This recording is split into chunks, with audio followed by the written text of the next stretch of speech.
कहानी शुरू होती है और हम एक लड़की को देखते हैं जो आज रात बिना अंडरवियर और ब्रा के सो रही होती है। और जब ये लड़की गहरी नींद में थी तभी कोई इसका ब्लैंकेट खींच लेता है। तभी अचानक उसकी आँख खुल जाती है और वो जैसे ही चेक करने के लिए उठती है तभी कोई पीछे से उसके बालों को पकड़कर उसे बेड पर नीचे पटक देता है। और ये सब करने वाला और कोई नहीं बल्कि उसका पिता था। लड़की अपने पिता से कहती है कि आप ये सब क्या कर रहे हो, लेकिन उसका पिता कोई जवाब नहीं देता और अपनी बेटी के बदन को गंदी नजर से देखने लगता है। अब वो अपनी बेटी के शरीर को देखकर कहता है मेरी बेटी कितनी बड़ी हो गई है। ये सब सुनकर लड़की डर जाती है। अब उसका पिता उसके बालों को छोड़कर उसके गालों को टच करने लगता है। लड़की घबराकर ये सोच रही थी कि उसके साथ ये क्या हो रहा है और ये सोचकर वो रोने लगती है। तभी उसके पिता वहाँ से चले जाते हैं। अब अगली सुबह उसकी माँ उसके लिए खाना बना रही थी और यहाँ हमें पता चलता है कि इस लड़की का नाम मैरी है। और मैरी सोच रही थी जो भी कल रात उसके साथ हुआ उसके बारे में उसकी माँ को बताना चाहिए या नहीं। पर तभी उसके भाई और बहन आते हैं और उसके पीछे ही उसके डैड आते हैं, पर वो ऐसे बर्ताव कर रहे थे जैसे कि कुछ हुआ ही ना हो। अब मैरी ये सोचती है कि कल रात तो ये मेरी ही लेने वाले थे और अब ऐसे नाटक कर रहे हैं जैसे इन्होंने कुछ किया ही ना हो। ये सोचकर मैरी यहाँ से उठकर चली जाती है। अब यहाँ पर उसकी मॉम खाना लाती है और उसे टेबल पर जोर से पटक देती है और ये देखकर सब हैरान रह जाते हैं और उन्हें कुछ समझ नहीं आता।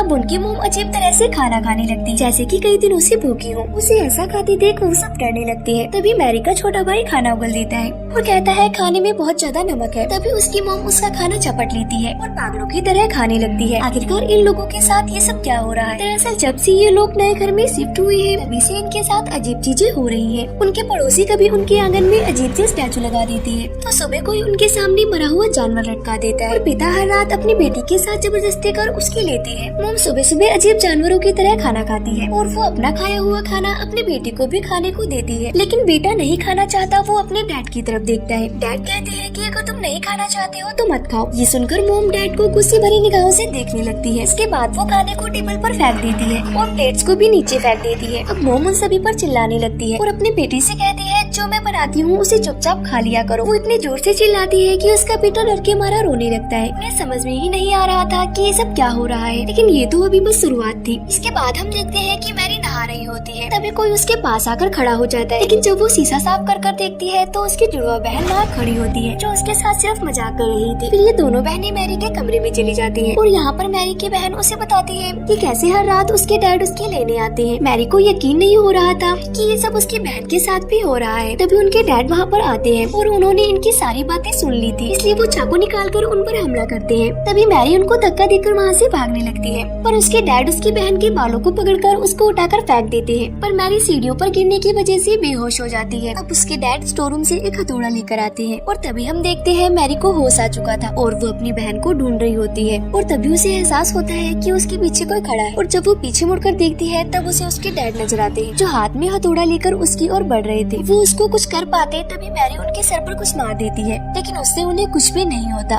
पर डैड गुस्सा होकर मैरी के ऊपर हथौड़े से हमला कर देती है, लेकिन मैरी नीचे झुक जाती है जिससे हथौड़ा दरवाजे पर लगता है। तभी नीचे से किसी की आवाज आती है जो मैरी के डैड की थी जो नीचे से ऊपर आ रही थी। तभी यहाँ जो आदमी था हथौड़ा फेंककर दूसरे कमरे में चला जाता है। अब उनके डैड ऊपर आ जाते हैं। अब फिर से डैड को देखकर दोनों बहनें घबरा जाती हैं। फिर डैड दरवाजे पर लगे उस हथौड़े के निशान को देखती है और उन दोनों से पूछते हैं कि क्या तुम दोनों लड़ाई कर रही थी, लेकिन वो दोनों कुछ भी जवाब नहीं देती। जिसके बाद उनका भाई कमरे से निकलकर बाहर आता है। तभी मैरी कहती है कि तुम यहाँ से भाग जाओ। तभी वहाँ पर मैरी की मॉम आकर उस हथौड़े को उठाती है और उन पर हमला करने लगती है और वो काफी अजीब तरह से स्माइल करती है और टूटे हुए कांच के टुकड़ों पर चलने लगती है। नीचे से एक और लेडी की आवाज आती है और वो आवाज और किसी की नहीं बल्कि इनकी मॉम की थी। वो ऊपर आती है और उन सबसे पूछती है कि ये सब क्या हो रहा है, पर सब उन्हें देखकर डरने लगती है। अब अगले दिन डैड अपने भाई को घर बुलाते हैं जो एक चर्च का फादर था। फादर उनके घर पर आता है और उसको सारी कहानी बताई जाती है। रात में सब फैसला करते हैं कि रात को एक साथ एक ही रूम में सोएंगे, लेकिन आधी रात को छोटे बच्चे को टॉयलेट आती है और वो बिना किसी को डिस्टर्ब किए टॉयलेट में चला जाता है। तभी उसके जैसा ही दिखने वाला एक लड़का चाकू उठाता है और वो हमला करने ही वाला होता है। तभी उसकी नजर फादर पर पड़ती है और फादर को देखकर वो रुक जाता है। जिसके बाद सुबह फादर अपनी आँख खोलते हैं। इसका मतलब फादर की वजह से सबकी रात अच्छे से गुजरी थी और फादर इस घटना को अकेले नहीं संभाल सकते थे। तभी सारे सीनियर फादर डिस्कस करते हैं कि आखिर उस घर में हो क्या रहा है। है। फिर सभी फादर एक प्लान बनाते हैं और वो सब रात में एक कार से उनके घर में जाने के लिए निकल जाते हैं, लेकिन रास्ते में एक कुआं उन सब पर हमला कर देता है, जिससे उनकी कार का एक्सीडेंट हो जाता है। दूसरी तरफ डैड मैरी को एक बेड से बांध देते हैं। तभी फादर जख्मी होकर घर के पास पहुंच जाते हैं और बताते हैं सभी फादर की मौत हो चुकी है, अब जो कुछ भी करना है हमें ही करना है। इस बात के लिए डैड मान जाते हैं, क्योंकि अगर कुछ नहीं किया तो वो शैतान सबको मार डालेगा। जिसके बाद फादर मैरी के ऊपर एक क्रॉस रख देते हैं और उस पे लकड़ी से मारने लगते हैं, जिससे मैरी को बहुत दर्द होता है। फिर उसके डैड मैरी के पैर को पकड़ लेते हैं ताकि मैरी ज्यादा ना हिल सके। फादर छड़ी से लगातार उसे मारता ही जाता है, इस वजह से मैरी बेहोश हो जाती है। तभी हमें उस गाड़ी का सीन दिखाया जाता है जिसका एक्सीडेंट हो गया था। वहाँ पर पुलिस फादर को गाड़ी से बाहर निकालते हैं और हमें पता चलता है कि असली फादर तो यहाँ पर है। तो जो मैरी को मार रहा है वो कौन है? असल में वही असली शैतान होता है। अब मैरी की माँ कहती है कि बस करो, अगर ऐसे ही फादर मैरी को मारते रहे तो उसकी जान चली जाएगी। पर डैड अपनी वाइफ को दीवार पर पटक देते हैं और वो अपनी वाइफ को मरता हुआ देख फादर की ओर देखने लगती है। फिर वो फादर एक अजीब सी स्माइल करके डैड के ऊपर हमला करता है और वो उन्हें चाकू से मारने ही वाला होता है कि तभी वहाँ पर असली फादर आ जाते हैं और एक मंत्र पढ़ने लगते हैं, जिसके बाद वो शैतान वहाँ से गायब हो जाता है। और फादर मैरी के सामने एक शीशा रखते हैं, जिससे वो शैतान बाहर आ जाता है। जिसके बाद फादर उस शैतान को अपने अंदर समा लेते हैं और वो मैरी के डैड को कहते हैं कि मुझे मार दो। मैरी के डैड फादर के पेट में उस क्रॉस को घुसा देते हैं, जिससे फादर और वो शैतान दोनों ही खत्म हो जाते हैं और इसी सीन के साथ मूवी का एंड हो जाता है।